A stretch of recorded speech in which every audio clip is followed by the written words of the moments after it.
దేశవ్యాప్తంగా LPG cylinder పేలుళ్ల ఘటనలు అనేకం జరుగుతూనే ఉన్నాయి. చాలా ఆస్తి నష్టం, ప్రాణ నష్టం వాటిల్లుతుంది.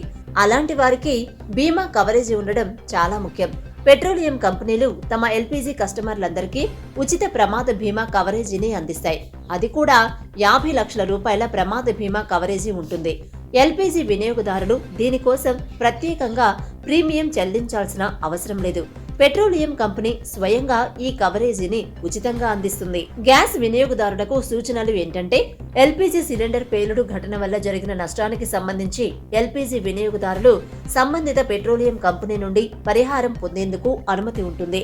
ఎల్పీజీ కస్టమర్లు వారి కుటుంబ సభ్యులకు సంవత్సరానికి 50 లక్షల రూపాయల వరకు మొత్తం పరిహారం లభిస్తుంది. ఒక కుటుంబంలోని ఒక సభ్యుడు 10 లక్షల వరకు పరిహారం పొందవచ్చు. ప్రమాదవశాత్తు గ్యాస్ లీకేజీ, పేలుడు మొదలైన వాటికి ఈ బీమా సౌకర్యం వర్తిస్తుంది. అందుకోసం వివిధ బీమా కంపెనీలతో పెట్రోలియం కంపెనీలు ఏర్పాట్లు చేసుకుంటాయి. ఏ నష్టానికి ఎంత పరిహారం? ఎల్పీజీ సిలిండర్ ప్రమాదం జరిగితే, ఏదైనా ఆస్తి నష్టం జరిగితే గరిష్టంగా 2 లక్షల వరకు క్లెయిమ్ చేసుకోవచ్చు.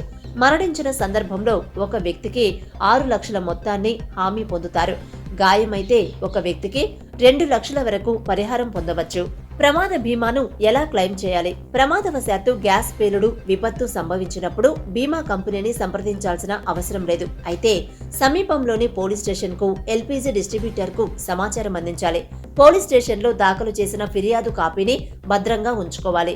మీరు ఎల్పీజీ డిస్ట్రిబ్యూటర్ కు తెలియజేసిన తర్వాత సంబంధిత బీమా కంపెనీకి సమాచారం చేరుతుంది. ఆ ఏజెన్సీ ప్రతినిధులు వచ్చి విచారణ చేస్తారు. ప్రమాద ఘటన నిజమని నిర్ధారించిన తర్వాత దావా ప్రక్రియ ప్రారంభమవుతుంది. పోలీసు ఫిర్యాదు కాపీ, గాయపడితే వైద్యుల ఖర్చు పత్రాలు, మరణిస్తే మరణ ధృవీకరణ పత్రం, పోస్ట్ మార్టం నివేదిక, ఈ అన్ని పత్రాలను బీమా కంపెనీకి అందించాలి. మీ వద్ద కూడా ఓ కాపీ ఉండాలి. కేంద్ర ప్రభుత్వం వారి ఆదేశానుసారంగా భారత పెట్రోలియం శాఖ వారి ద్వారా వాస్తవ సమాచారం జారీ